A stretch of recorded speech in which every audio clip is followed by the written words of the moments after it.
gentlemen, welcome back to Cozy Club. I'm Cozy Gamer, and today we're going to be talking about the complete Master's Beginner's Guide to Disney Sorcerer's Arena.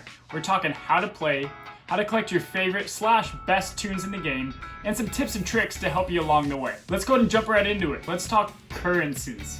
Now at the top of the screen, you're going to see the purple energy, and that's grand energy. You have the yellow energy, which is campaign energy, which will be used in the heroes and the villains campaign. You also have gold coins, which will be used to upgrade your characters, promote them, and help level them up. Now lastly, there's gems, which is the pay-to-play currency in this game. There's different ways to earn these free to play, and we'll go through that later, and I'll make another video later on the best way to earn gems and where to use them. But for now, we're going to focus on the main point of this game, and that's characters. Now, unlike other games, DSA gives you some great starting characters. You have Aladdin, which can be used until the end of the game, Ariel, who's a great healer, and Sorcerer Mickey, who has great AoEs and again is used at in-game. Now Sully's a great tank at first, and you'll get him, and Captain Hook will help you through the villain campaign. Now let's look at some other characters to farm, because trust me, you want to be efficient with your farming and not end up with this guy. Now you can farm your favorite characters through campaign, the store, and through some coveted awards that we'll get to later. Now the best place to start farming characters is in the Grand campaign or through the Heroes and Villains campaign. Now you get access to some great characters right off the bat, and here's a picture of some characters that you might want to start farming. I'm going to go ahead and highlight some of these characters in green that you really want to focus on that are going to be good in the late game and you can use them for a while. I absolutely believe that these characters are a must-have to start your journey off right. You already are given Aladdin, so to build off that kingdom team is usually the best route to go. So as you go through the campaign, you're going to start leveling up, and once you get to level 10, you're going to unlock both Sorcerer's Tournament and Clubs. Now, Sorcerer's Tournament is the heart of this game. It's where you're going to get that coveted PvP, pay-to-play gems. The higher you get within Sorcerer's Tournaments, the better rewards you get. So that's why we want to focus on the best possible team that we can get you going starting out. So it's important to work your way throughout the campaign missions, beating as much as you can. And now you're going to be stopped at some point because your level cap isn't going to be able to beat the level that you're on.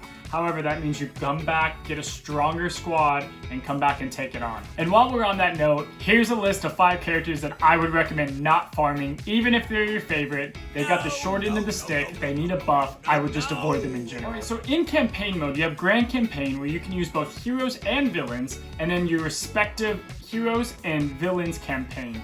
Now I recommend going and trying to clear all the levels, 3-starring them as much as you can. And what I mean by 3-starring is if you beat the level without losing any of your tunes, you can now go back and auto-complete the level. And this is important to get both shards and gear. So you can level your power of your character in 3 different ways. You can level them up, you can upgrade their star count by getting more shards of the character, or you can gear them up. Now speaking of gear, we're gonna go ahead and look at what that is and how to get it. So gear is the bread and butter of this game as well.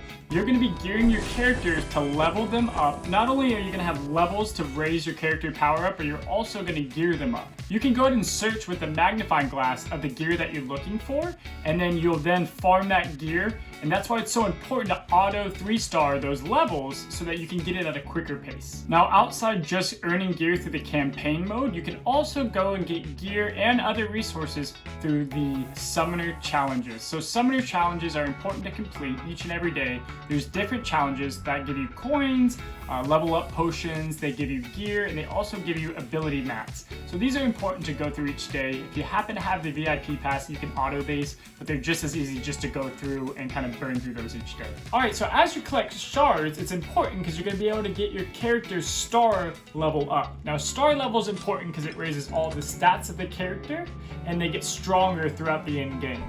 Now you need different amount of shards per star to go up a star level, if that makes sense. Star and shard are a little close together. However, if starting out you only need 30 shards, and then you'll go ahead and star level up, and it'll be more and more until 6-star to 7-star is 100 shards.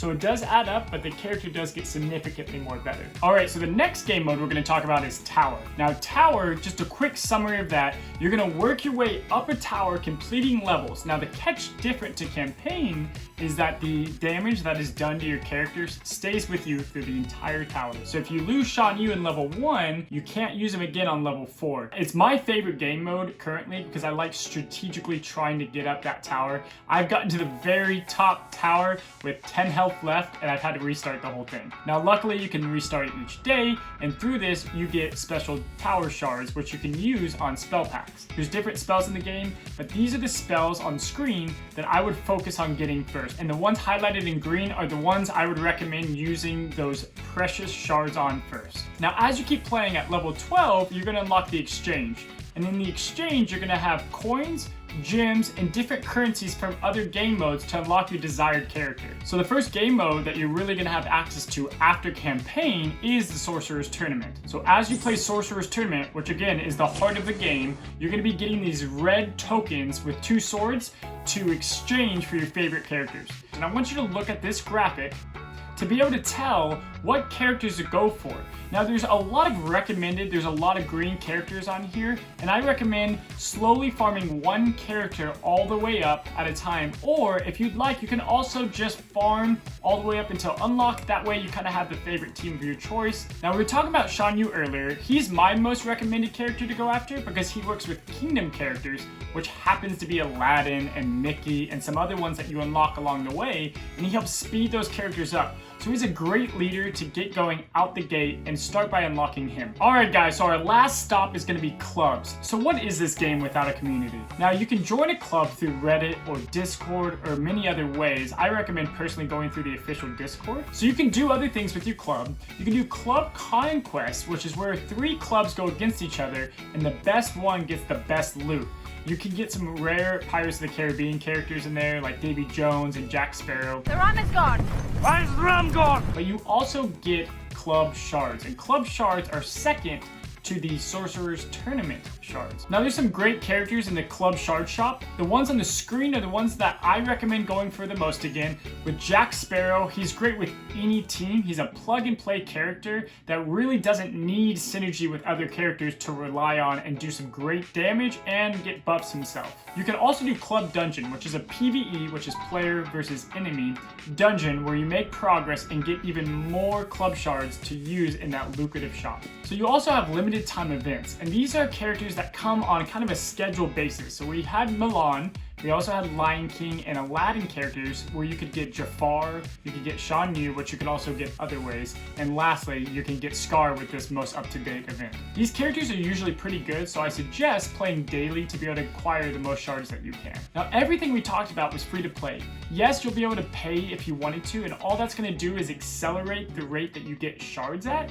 But you're still at a free-to-play level. You're going to be able to be competitive in Sorcerer's Tournament and Club Conquest. Also here they have live PvP, which again with Aladdin, Sorcerer Mickey, Shan Yu, and some focused farming, you can rise the ranks and get other characters that way and stay competitive. Alright guys, so here's some tips and tricks for you guys to use throughout the game. Tip number 1. So in the top right area of the characters, you can see their roles. So there's things like Kingdom, Tank, Downtown Villains. They each have different roles, and you want to make sure you use these roles in the respective manner. Usually you want a few attackers on your team, a tank to absorb the damage, and the healer's going to obviously heal. So in the early game, you're going to want to focus on healers because later in the game, that healing doesn't keep up with the damage that's being output by these big, huge characters. Tip number 2. So you're going to want to do energy refreshes with the gems that you do have. Of course, you can get the gems from the Sorcerer's Tournament, and you're going to want to use those gems at energy refreshes. That way you can level up faster, get more shards and gear at a faster rate,